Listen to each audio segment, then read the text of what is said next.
త్వరలో బీజేపీని వీడనున్న కీలక నేతలు. తెలంగాణలో కాంగ్రెస్ జోరు, బీజేపీ బేజారు. తెలంగాణలో పార్లమెంటు ఎన్నికల తర్వాత కాంగ్రెస్ ఫుల్ జోష్లో ఉంది.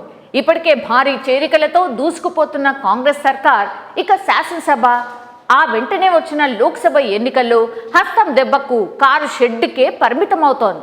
బయటకొస్తుందో లేదో అర్థం కాని పరిస్థితి ఉంది. వరుసగా 10 ఏళ్లు రాష్ట్రాన్ని పాలించిన బీఆర్ఎస్ ఒక్క ఓటమితో ఖాళీ అవుతోంది.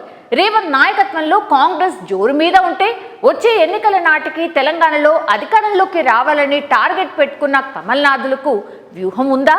మాటలకే పరిమితం అవుతారా అనేది ఇప్పుడు ఆసక్తి రేపుతోంది. తెలంగాణలో రాజకీయ పరిణామాలు స్పీడ్గా మారుతున్నాయి. కాంగ్రెస్ ఆపరేషన్ ఆకర్షతో స్పీడ్ను పెంచి దూకుడు మీద ఉంది. బీఆర్ఎస్, బీజేపీ సహా ఇతర పార్టీల నేతలు పార్టీ వైపుకు తిప్పుకోవడంలో హస్తం నేతలు సక్సెస్ అవుతున్నారు. మాజీ స్పీకర్ పోచారం శ్రీనివాసరెడ్డి, ఎమ్మెల్యే సంజయ్ కుమార్ వెంటనే కార్కు గుడ్ బై చెప్పి కాంగ్రెస్ తీర్థం పుచ్చుకున్నారు. రేపో మాపో మరికొంతమంది బీఆర్ఎస్ ఎమ్మెల్యేలు సైతం కాంగ్రెస్ కండువా కప్పుకునేందుకు సిద్ధమవుతున్నారనే టాక్ బలంగా వినిపిస్తోంది. దీంతో కాంగ్రెస్ ఆపరేషన్ ఆకర్షతో బీజేపీ ఆశలు గల్లంతయి కమలం పువ్వు వాడిపోతోందని టాక్. గత అసెంబ్లీ ఎన్నికల్లో 90 అసెంబ్లీ స్థానాలు సాధిస్తామని ప్రచారం చేసి 8 అసెంబ్లీ స్థానాల్లో గెలిచి బొక్కాబోర్లా పడింది. పార్లమెంటు ఎన్నికల్లో మోడీ గ్యారంటీతో డబుల్ డిజిట్ స్థానాలకు లెక్కలేసుకున్న బీజేపీ గతంతో పోలిస్తే కొంత లాభపడినప్పటికీ సింగిల్ డిజిట్కే పరిమితం కావాల్సి వచ్చింది. కానీ రాష్ట్రంలో ఎన్నికలు ఎప్పుడొచ్చినా 88 అసెంబ్లీ స్థానాలు గెలుస్తామనే ధీమాతో మేకపోతు గాంభీర్యాన్ని ప్రదర్శిస్తుందనే విమర్శలు కూడా వినిపిస్తున్నాయి. 2028 ఎన్నికలే టార్గెట్గా ప్రణాళికలు అందుకోవాలంటే రాష్ట్రంలో ప్రత్యామ్నాయ శక్తిగా బీజేపీ నిలబడాలని, అందుకుగాను బీఆర్ఎస్ స్థానాన్ని భర్తీ చేసే ప్లాన్లో బీజేపీ నేతలు తలమునుకలు అవుతున్నారు. రేవంత్ ప్లాన్ ముందు బీఆర్ఎస్ నేతలను బీజేపీలోకి తెచ్చుకొని కారు పార్టీని ఖాళీ చేయాలనే కమలం నేతల వ్యూహాలు మాత్రం బెడిసి కొడుతున్నాయి. గులాబీ పార్టీని వీడుతున్న నేతలంతా అధికార కాంగ్రెస్ పార్టీలో చేరేందుకే అత్యధికంగా మొగ్గు చూపుతున్నారు. తక్కువ కాలంలోనే కాంగ్రెస్ ఇచ్చిన హామీలను నిలబెట్టుకునేందుకు ప్రయత్నించడం, ప్రజల్లో ప్రజాపాలన పట్ల మంచి అభిప్రాయం ఉండడమే అందుకు కారణంగా చెప్తున్నారు.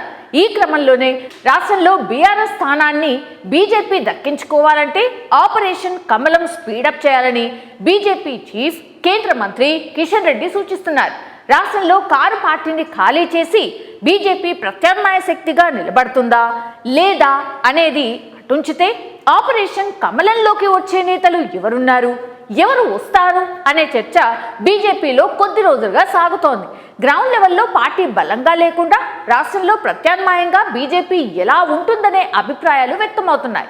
గత అసెంబ్లీ, పార్లమెంట్ ఎన్నికల్లో సైతం బీజేపీ ఆపరేషన్ పూర్తిగా విఫలమైందనే విమర్శలు సైతం సొంత నేతల నుంచే రావడం నాయకులను విస్మయానికి గురిచేస్తున్నాయి. ఈ క్రమంలోనే తాజాగా కేంద్ర కేబినెట్లో అవకాశం రాని ప్రస్తుత ఎంపీలు సైతం అసంతృప్తితో ఉన్నారని గుసగుసలు వినిపిస్తున్నాయి. దాంతో ఎవరు ఎప్పుడు బీజేపీ నుంచి జంప్ అవుతారో తెలియని సస్పెన్స్ పార్టీ వర్గాల్లో నెలకొనుంది. ఇప్పటికే దేశంలో మోడీ హవా తగ్గింది అనడానికి మొన్నటి ఎన్నికల ఫలితాలే నిదర్శనం అనేది క్లియర్ కట్గా నేతలను ఆలోచనలో పడేస్తోందని రాజకీయ విశ్లేషకులు సైతం అభిప్రాయపడుతున్నారు. దిద్దుబాటు చర్యలు తీసుకోకపోతే బీజేపీ రాష్ట్రంలో ప్రత్యామ్నాయం మాట పక్కన పెడితే ఉన్న క్యాడర్ని కూడా కోల్పోయి జీరోకి పడిపోయే అవకాశం ఉందనే టాక్ వినిపిస్తోంది. ఇలాంటి పరిస్థితుల్లో కాంగ్రెస్ ప్రభంజనం ముందు బీజేపీ ఆశలు ఫలిస్తాయా అన్నది చర్చనీయాంశంగా మారింది.